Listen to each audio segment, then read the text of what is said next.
Good morning class, welcome to your daily current affairs on paper Hindu. Let's see today's articles.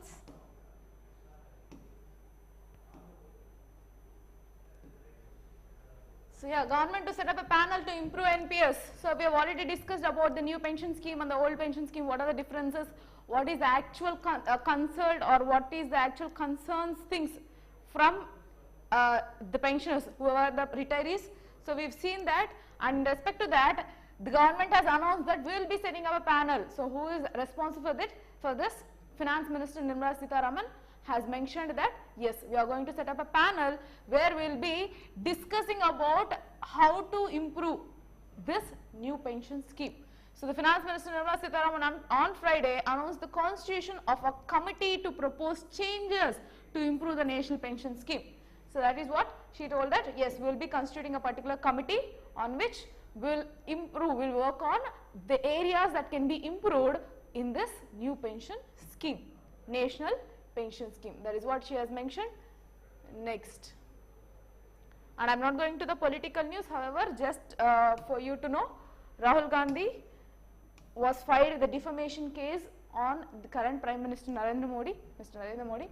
So because of which he has been detained. So he was being disqualified to be a member of Parliament, right? Next.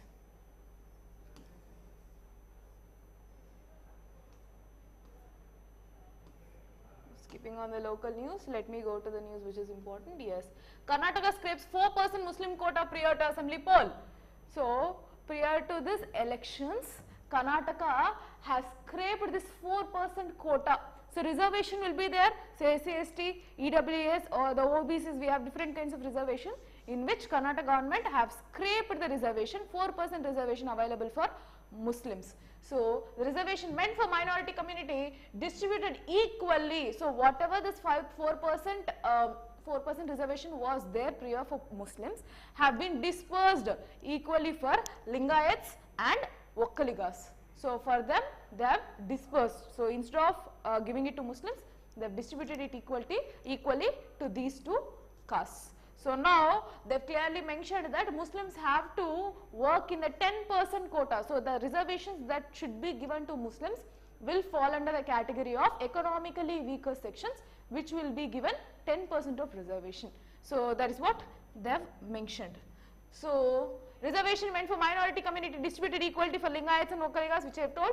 Economically backward Muslims have to compete in 10% EWS pool. So whoever are economically backward in Muslims have to compete in the area of quota given for EWS, economically weaker section category of 10%. So in what could be a game changer ahead of the Karnataka Legislative Assembly elections scheduled in April-May this year, the ruling party, which is BJP, government has scraped the reservation for 4% of Muslims in Karnataka under 2B. So basically this kind of reservations will be given in education and as well as the jobs. So jobs, administrative and educational purposes, this kind of reservations are applicable actually, and now they have scraped this. That means they have removed it. Okay, fine.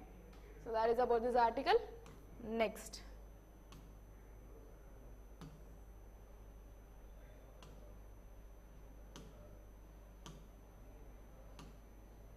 So there are so many articles today, very less articles. Let's see. So 14 opposition parties move Supreme Court against misuse of ED, Enforcement Directorate and CBI by government.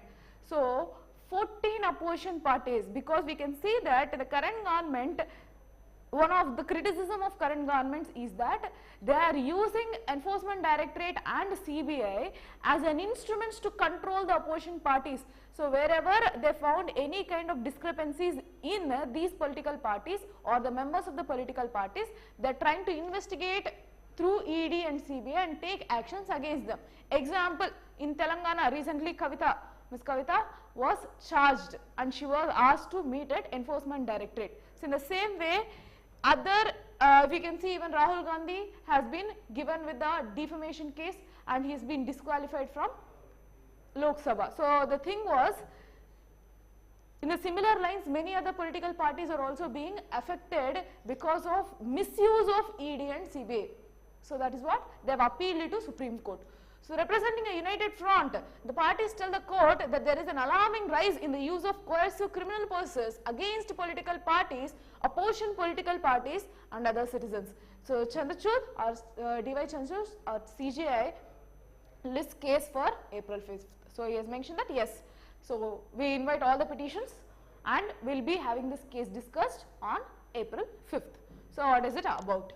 The Supreme Court agreed on Friday to hear a joint petition filed by 14 political parties including BRS, DMK, RJD. So all different parties including Congress, Trinamool Congress, CPI, Samajwadi Party, JNK National Conference, all the opposition parties, almost the 14 opposition parties have filed these counter petitions, not counter petitions, petitions against the existing government that they are using these ED and CBI instruments to restrict on their right to freedom of speech and expression. That is what they have accused. So they have clearly mentioned here that yes, has filed against the arbitrary use of central agencies such as Enforcement Directorate and CBI by the Narendra Modi government to arrest and institute criminal proceedings against opposition parties who express their fundamental right of dissent or disagree with the government. Making an urgent mention, the Chief Justice, current Chief Justice D.Y. Chandrachud and senior advocate have told that there is an alarming rise in the use of coercive criminal process against opposition political parties recently. So that is what he has mentioned. So there is an alarming rise where they are using these kind of instruments like ED or CBI to constrain the activities of political parties, opposition political parties. So it is used as a tool of harassment, and they have also mentioned that there should be alternatives for interrogation and bail should always be, so they have used this word which is actually the principle of current judiciary. So what is it about? Bail as rule, jail as exception. So almost all the cases bail has to be granted, whereas jail is always an exceptional case. Either they have to be home arrested or interrogation only fixed hours. And if you can see recently the BRS leader Kavita was interrogated for a very long hours, for entirely for 2 days from morning to night she was in interrogation with ED. So such kind of things should not be encouraged. Fixed hours of interrogation should be there. If at all there should be any arrest, that should be mostly of home arrest, and bail as a rule and jail as an exception should be the case. That is what they have mentioned. Fine. Next. SC to hear Bilkis Bano's petition on March 27th. Already we have discussed that Chief Justice, so it was it was taken under, so there was a huge petition where the Supreme Court bench, Justice K.M. Joseph and B.M. Nagaratna scheduled March 27th to hear petitions where Bilkis Bano case is something where during Gujarat riots she was being raped by 11 people who were given with the punishment of life imprisonment. But recently bail has been granted for them.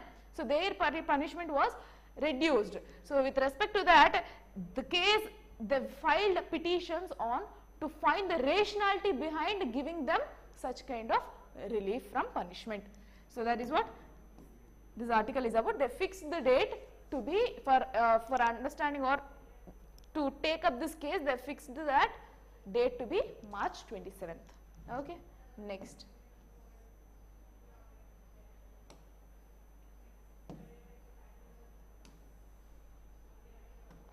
India failed to create positive impression among businesses moving away from China. So new perspective again. Of course, we are heading this G20 and we are in constant touch with the global countries for different kind of agreements or trade agreements, whatever it is, for understanding the global issues and fighting against it togetherly. But now despite these resources, so there was one report which has been tabled in Rajya Sabha on Friday by Parliamentary Panel on Commerce. So Parliamentary Panel on Commerce, so which again deals with these industries. They have clearly mentioned that despite the availability of resources, India has not been able to create a positive impression among businesses moving away from China. So we have huge market, but still we are still in the starting stage of tapping it efficiently, because many of the markets are moving away from China because of its 1+1 strategy. but India is unable to tap this as an advantage. So, report stated that India has not been able to take this as an advantage, though multinationals shift manufacturing and production away from China, it said. So, the report said that India's competitive position in the pharmaceutical sector. So, why it has mentioned that India is not being able to tap its requirement. So, when there is a demand, then why India is not utilizing it efficiently? To state example for that, this Parliamentary Committee on Commerce has mentioned that, let's say the example of pharmaceutical sector. So, pharmaceutical sector has high import dependence. So, we are again leading in this pharma sector. However, the raw materials that we are using, whatever the raw materials that we are using, we are completely import dependent, especially on China. So, even during the issue of this Galwan Valley, where our soldiers have martyred because of war with China, all these cases, despite existence of these wars, still India's dependence on imports from China, especially in pharmaceutical sector, hasn't been decreased. It has been increasing. So, that is what they have mentioned. So, we need to reduce this dependency. The committee recommended that rationalization of direct taxes and indirect taxes. So, as they have mentioned the problem, and they have to also give certain recommendations. In the same lines, they have mentioned that, yes, we need to make sure that our direct taxes and indirect taxes should be in line with other countries. So, global markets, whatever the accepted norms are there, and domestic industries should be in line with the international norms. So, whatever the direct taxes or indirect taxes, whatever the taxation regime that we are following should be in line with international norms. That is the first thing. Next, and laws to increase the competitiveness of domestic markets in the global markets. So, giving scope for domestic markets to have its edge in global markets. Such kind of laws should be developed. And it also asks the government to pursue free or preferential trade agreements with the countries that seek to invest in India under the China's +1 strategy. So, it has clearly mentioned that we need to come up with different structures or free trade agreements or preferential free trade agreements in order to make India competitive in global arena. So, to have a trade agreements, and currently again factual data where India currently signed 13 FTAs, which is free trade agreement, and 6 preferential trade agreements. So far, adding the FTA negotiations with UK, Canada and the European will be concluding by this year. So, we already have 13 FTAs, 6 PTAs.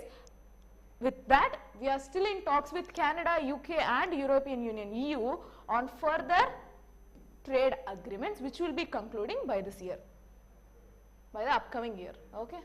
Next, J&K issues new social media rules for government staff. Again, important for your freedom of speech and expression. Article 19, 1A of your fundamental right. Basically, that gives the right for your media rights or whatever the right of freedom of expression will be given or assured from your Article 19(1)(a). So, with respect to that, this is an article. J&K government, which is Jammu and Kashmir government, have issued that employee could lose his salary for a month or be demoted or terminated if he or she is found criticizing the government policies on social media platforms. That means, whoever are the government employees, if found in the social media that they are accusing the government policies or criticizing the government policies, then they are liable for losing their salary for a month, demoting or complete termination from their existing services. So, the no employee shall by any utterance, writing or otherwise discuss, criticize in public on any meeting of any association or body, any policy pursued or action taken by government. So, anything that is being performed by government, any policy shouldn't be criticized by their government employees. So, that is what Jammu and Kashmir have come up with new social media rules. Next,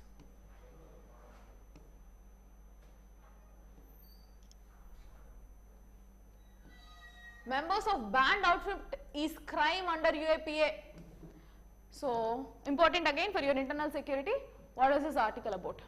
So, earlier, so your UAPA is Unlawful Activities Prevention Act. So, under this, earlier Supreme Court has mentioned that if at all there is any active member in a banned community, then only that person is liable to action, okay, to take any action by government against him or her.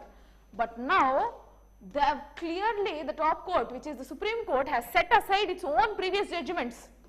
Whatever it has told earlier, it has removed, and it has clearly concluded that mere membership, unlike active membership, that means if you are a member of a banned community or a banned membership of a banned outfit, whatever the community or whatever it is, if it is banned under UAPA, if you are a member of it, then you are liable to charge. So, an unlawful group did not make a person criminal or a terrorist. So, earlier it has mentioned that of an unlawful group did not make a person criminal or terrorist. So, let us see this article, we will understand it better. So, the three-judge bench of Supreme Court on Friday clarified that a person who is continuous to be even member of a banned organization is liable to be criminally liable. That means, if you are a continuous member, irrespective of your active membership in the group, in the association. So, if you are a complete active member or a passive member or just a member, mere member in a particular group which is banned organization under UAPA, then definitely you are eligible or you are liable to be criminally liable. That means actions can be taken by government against you if you are a mere member. So, membership in those banned organizations is also criminally offensible. Okay, fine. So, for acting against the sovereignty and integrity of India. So, the organizations which are acting against the sovereignty or integrity of the country, then definitely that organizations will be banned under UAPA, and membership in that will also make you liable for criminal charge. Okay. So, with this judgment, the Supreme Court has set aside its previous judgments of having included, earlier it was mentioning that only active membership persons are liable or criminally liable, but now it has made that mere membership will also be making you criminally liable to the country. Okay, fine. So, with respect to that, it has affirmed that the court referred. So, people have asked, no, so they have to give certain backup for their judgment. So, why you have to, being a Supreme Court judge or being a judge in a judiciary part, you have to have a rationality in your judgment. In order to that, in order to showcase or to support their statement, they have mentioned that through Article 19(4), which mandates the citizens to right to form unions.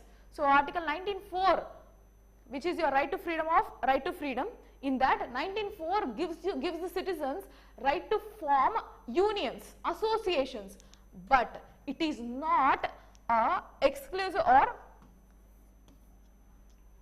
so it has its own restrictions. It is not absolute right. It has its own restrictions which is subject to the power of the state to make laws to impose reasonable restrictions. So, there can be reasonable restrictions in the areas or in the interest of sovereignty and integrity of the nation. That means, if at all a particular union or association is threatening the sovereignty or integrity of a country, then definitely it is liable for reasonable restriction. Such associations can be banned under the state of India. Okay, so under state. Okay, fine. Next. So, they have clearly mentioned that, of course, our fundamental rights have been taken from USA. So, we cannot blindly stick on whatever the USA has stated, despite we have adopted this fundamental rights from USA, still it has to be accustomed to our own Indian way of justice, right. So, that is what they have mentioned. So, we cannot, despite we have copied it from USA, but still we have our own norms. So, with that we have our own reasonable restrictions. That is what court has affirmed upon its judgment. Next, ICMR releases ethical guidelines for AI usage in healthcare. So, ethical guidelines have been given, simple, nothing more is mentioned here, I will tell you. So, it is clearly mentioned that ethical guidelines for artificial intelligence was being released by ICMR. That means, how to use artificial intelligence, till which particular purpose you can use artificial intelligence in medicine. Okay, that is what in healthcare. So, in healthcare, how far we can use artificial intelligence. On that, ethical guidelines have been given by ICMR. So, it aims to create an ethical framework for development, deployment and adoption of solutions in AI space. So that is about this article. Next, nothing more than that. In AI space, how you will be using it for your healthcare purpose. That's all.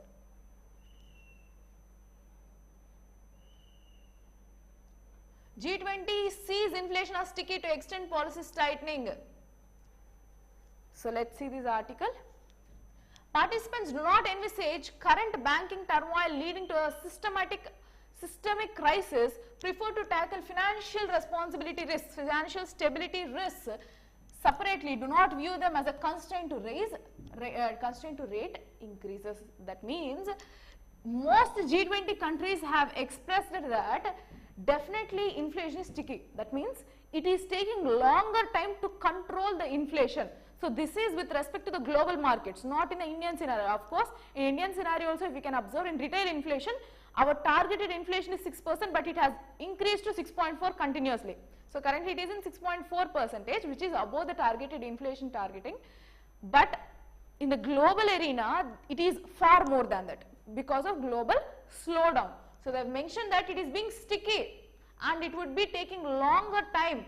It would like and have to reiterate that they would remain on track with monetary tightening. So all these G20 people have mentioned that if at all we have these issues, inflation, growing inflation, and we are unable to sustain it, we are unable to control it with the target inflation, then we have to opt for monetary tightening policy. So we have tightening policy, monetary tightening should be there. That means money from the market has to be sucked up by RBI.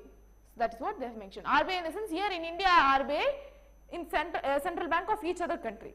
So it is about the global countries, right? Whoever are the G20. So that is what almost all the frameworkers of G20 has mentioned upon. That is what mentioned by Anantha Nageshwaran, who is our Chief Economic Advisor. So that is what major they are sticking. Authorities sees policies making, having situation under control, being prepared to respond developments as warranted. So situation is still under control. So we can take up development activities irrespective of the existing inflation situation. Next, so US Federation latest comment signal more open-mindedness on rate path. So the interest rates will be there. Interest rates. So based on this tightening monetary policy, or if you are expansionary, if you are following expansionary monetary policy, even still we can take a grace period where we have an open-minded. That means we can increase the rate, interest rates. If with respect to any capital formation or whatever it is, we can take that edge. That is what US federal government has mentioned. Okay. Next, STT rise. So the government raises securities transaction tax, STT, on derivatives. So we have these different markets. So you have the stock marketing, in which you have this options, futures and options. On this, securities transaction tax will be there. That means if I am purchasing something, if I am selling out something, stocks will be there. So for futures and options, I have to buy it in lots, like huge lots. If you are having any accounts in Zerodha or whatever these platforms, you will be understanding. We will be having this futures and options where I will buy my stocks in bulk manner in lots. It may be from hundreds to thousands, whatever it is. So I will be purchasing it with certain premium, and once if I am unable to, if I get losses, then it is gone. Entire amount is completely gone. Okay. In the same way, futures and options are really unstable and it might create huge losses. So with respect to that, government has mentioned that we will be increasing this taxation, which is your security transaction tax, which is if I am taxing, if I am transacting something, that means I have purchased something. Now I am selling out something with some profit. I got some profit, I am selling it with something. I will be charged 25% of my profits. Are you able to understand? So now I am purchasing some stock, let's say. Now I have seen that in futures and options that I am getting profit out of it. Now I am going to sell it out. When I am selling it out, this transaction charges have been hiked for 25%. Okay. So that is what they have mentioned. And reasons behind it, they have mentioned that the main idea was to discourage excessive trading, where in the futures and options segment where a large number of retail traders end up losing money, because it is completely volatile and most of the people tend to lose in futures and options. So that is what they have mentioned, that definitely we will be taxing it more so that many of the people will not enter into futures and options and lose their money. Okay. Next, government scrapes long-term tax benefit for debt funds. So these debt funds will be giving them certain profits. Capital gains will be there. So the government has scrapped this long-term capital gains treatment for income from debt mutual funds. So we will be investing into mutual funds, right? So these debt mutual funds, you will be gaining some kind of taxation. We'll discuss this more in tomorrow's class, because I want to explain you what are these debt funds and long-term taxation which you will be getting from this. So reserve this article for tomorrow's class. I'll explain it in detail for you. Okay, I'm not going to in depth with this. Let me explain you with some document. Okay, fine. So I'm not going to this particular article. Let me read out to you tomorrow. Next, Lok Sabha approves setting up of GST appellate tribunal. So yesterday I have mentioned in the class that government have, so they have approached government about, so in Lok Sabha a bill has been placed on which GST tribunals will be placed. For that they need to place a bill in Lok Sabha.